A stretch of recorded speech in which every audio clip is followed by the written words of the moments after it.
Monolith, the crown jewel of 2016. Named after the Monolith in 2001: A Space Odyssey, this computer was one of the few things that actually went right for me in that lousy year. Powered by a Skylake-era i7 and a GTX 1060, it was the best multi-purpose all-in-one tower I had ever built. Video editing, gaming, multimedia, this thing could handle it. Even efficiency, dropping down to near laptop levels of power consumption when not doing anything heavy-duty. And having been smart with watching prices, I was able to get all of this without breaking the bank. You're really out of ideas, aren't you?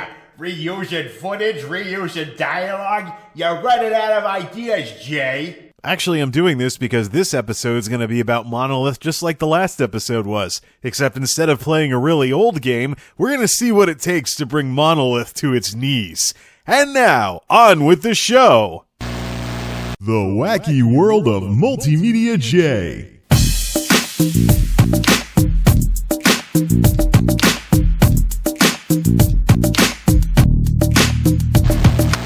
No, I'm not petting my computer. I'm getting the dust off of it and making sure the fans are still working by making sure there aren't any hot spots.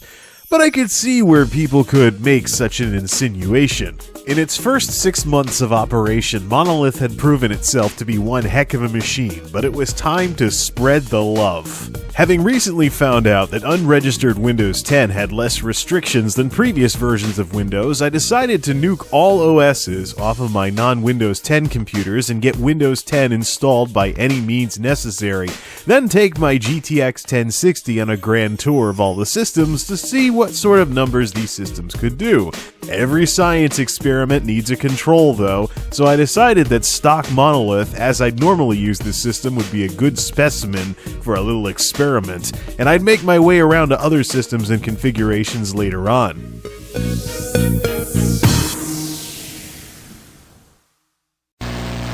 For consistency's sake, I needed to pick some benchmarks in games and see how far down the chain they'd still work.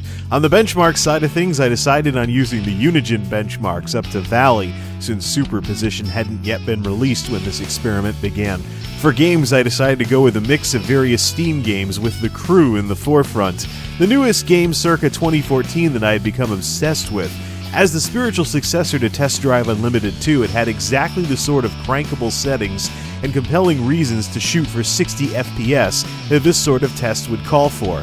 My rationale was I would try at least that on all my systems, no matter how much they choked at the lower end. Other games and benchmarks would be selected at my own discretion after trying them on the various systems so the hard numbers wouldn't be a total crash fest. Lastly, I also decided to differentiate between real-world settings, like what I'd usually use with a computer, like the various power-saving features that I have enabled on Monolith, and maxed out made-for-benchmarks configurations that focused exclusively on the numbers just for fun.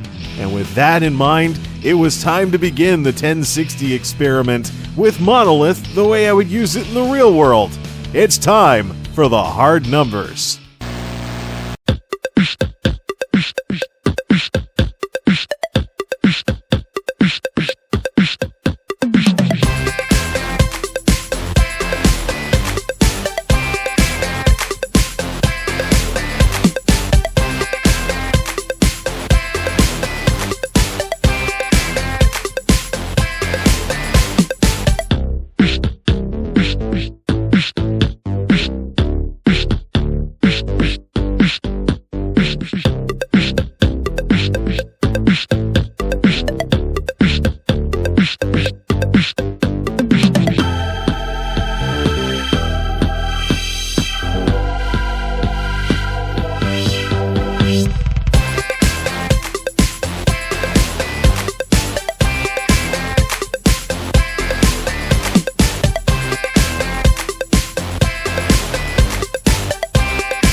so ended the month of February, this episode having been held up by numerous bouts with personal illness.